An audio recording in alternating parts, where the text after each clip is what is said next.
Hello student, I will teach you chapter 10, A place fit for God's Mary. Means होता है एक ऐसी जगह जो देवताओं के विवाह के लिए उचित स्थान. Okay. Name your favourite temple. Why is this temple your favourite. अपने प्रिय टेम्पल का नाम बताओ और टेम्पल क्यों प्रसिद्ध है. तो इसमें एक बालक है, राइटर है, उनको मदुराई टेम्पल फेमस लगा था, उनका फेवरेट टेम्पल है, उसके बारे में उन्होंने एक्सप्लेन किया है. The city of nectar are Madurai is none other than Mathurai. अमृत नगर यानी मथुरापुरी कोई और नहीं बल्कि तमिलनाडु का प्राचीनतम शहर मदुरई है. The oldest city of Tamil Nadu. There are 100 of story about Madurai. It is believed that some venom had fallen on Madurai. तो मदुरई के बारे में सैकड़ों कहानियां हैं. हम देखते हैं कि जितनी भी पुरानी मंदिर है, प्राचीन टेम्पल पाए गए हैं, है ना, उसमें कुछ न कुछ कहानी जुड़ी होती है, कथा जुड़ी होती है. वैसी इसमें कहानी बताया गया है. यह माना जाता है कि भगवान शिव के सर्प द्वारा, है ना, कुछ विष जो जहर होता है सर्प में, वो यहाँ पर गिरा था मथुरई में. इसलिए उन्होंने अपने दूज के चांद से विष के प्रभाव को कम करने के लिए कुछ अमृत बरसाया था. तो इसमें 2-3 मीनिंग है. जैसे नेक्टर, है ना, नेक्टर मतलब होता है अमृत. अब वेनम, वेनम मीन्स जहर. क्रिसेंट जो नव चंद्राकार होता है ना, जो मून है हर रोज शेप बदलता है, एक फुल मून होता है, एक क्रिसेंट होता है. तो दूज का चांद मतलब थोड़ा सा पूरा फुल मून ना होकर थोड़ा शेप उसका चेंज हो जाता है. पॉइजन मीन्स जहर. One of the other myth about Madurai is that it is surrounded by a snake with its tail in its mouth. When someone comes to attack Madurai, the snake changes them into stone. Madurai के बारे में एक पौराणिक कथा यह भी है कि एक सर्प के द्वारा अपने मुख में पूंछ रखकर इसे चारों ओर से घेरे हुए है. जब कोई मदुरई पर आक्रमण करने आता, सर्प उनको पत्थरों में बदल देता. ओके.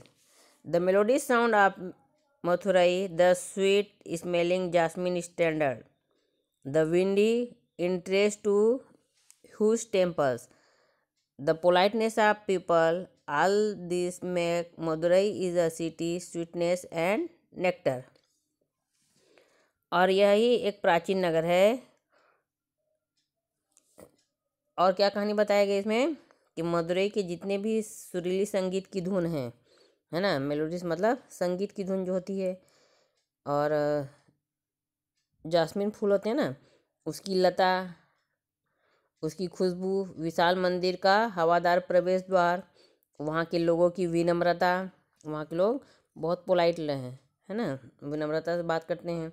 यह सब मदुरई शहर को सुंदर और अमृतमय बनाता है, अट्रैक्ट करता है ना. जो देखने के लिए आते हैं दर्शक, उसको ये 3-4 बातें हैं वो अट्रैक्शन करती है. And it is the ancient town that goddess Meenakshi and lord Sundareshwar decided to marry. The wedding festival of the two is celebrated in the month of Chaitra, April May for 12 days. Huge royal umbrellas, fans, pipers, drums, large lights, jewelry, silk, elephants are the summoned for this grand wedding ceremony. और क्या कहा गया है, और यह ही प्राचीन नगर है जहाँ देवी मीनाक्षी और भगवान सुंदेश्वर ने विवाह करने का निश्चय किया. इन दोनों का वैवाहिक उत्सव, है ना, महीना होता है चैत्र महीना, जो इंग्लिश में अप्रैल मई के महीने के ही कहा जाता है. तो 12 दिन के लिए मनाया जाता है. विशाल शाही छतरी, पंखे, बिगुले, ढोल, लंबी जगमग लाइटें, है ना, सुंदर आभूषण रेशम के, और हाथी, ये सब भव्य विवाह समारोह में लाए जाते हैं. तो ये सब रॉयल चीज़ें दिखाई देती हैं, है ना. हाथी जो है, सिल्क कपड़े हैं, ड्रम है, अच्छी अच्छी लाइटें हैं, ज्वेलरी है, वो रॉयल थीम में आता है. Idol of the some of the gods from nearby temples are also brought to attend this wedding. Following the wedding, idols of Meenakshi and Lord Sundeswar are taken out. Meenakshi is taken out in palanquin while Lord Sundeswar is taken on a silver elephant. तो करीब के मंदिरों में कुछ देवताओं की मूर्तियां भी विवाह में सम्मिलित करने लाए जाते हैं। विवाह को आगे बढ़ाते हुए देवी मीनाक्षी तथा भगवान सुंदेश्वर की मूर्ति बाहर लाई जाती है। देवी मीनाक्षी को पालकी में लाया जाता है, जबकि भगवान सुंदेश्वर को एक चांदी के हाथी में लाया जाता है ना। पहले परंपरा थी, जितने भी राजा रानी होते थे, तो राजा होते थे या भगवान होते थे वो हाथी में जाते थे, और जो रानी या देवी होती थी उसको पालकी में ले जाया जाता था, है ना। तो पेलेनक्विन मतलब पालकी, आइडल मतलब मूर्ति। Next, the Meenakshi temple has magnificent structure. It is filled with wonderful sculpture.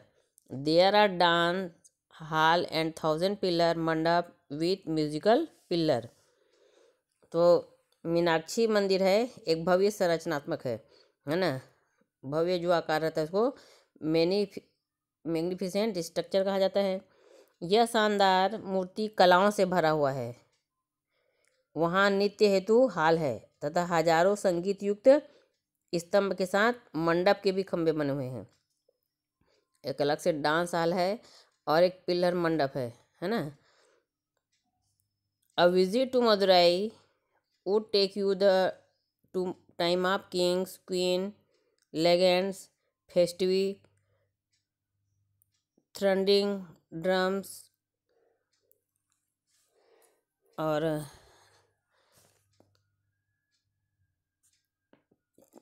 Chariot है ना, और nadaswara, Splendor,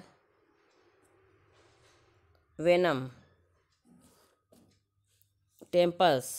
Madurai is needed a place fit for gods to marry. तो ऐसा कहा जाता है कि मदुरई की यात्रा तुम्हें राजा रानी, पौराणिक कहानियाँ, उत्सव है ना, दलाने वाले ढोल, रथ और आवाज़ आती है उसको नांदेश्वर कहा जाता है, खूबसूरत मंदिरों के काल में ले जाते हैं।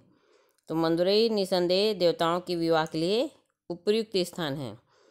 ओके, इस लेसन में हमने एक पौराणिक मंदिर है, एंशिएंट टेम्पल है, उसके बारे में जाना कि तमिलनाडु अगर आप घूमने जाएंगे तो आप मदुरई टेम्पल ज़रूर जाइए। यहाँ पे आपको कलाएं दिखाई देगी कि प्राचीन काल में भी कलाकार होते थे, वो अपने आर्ट को बताते थे। ओके।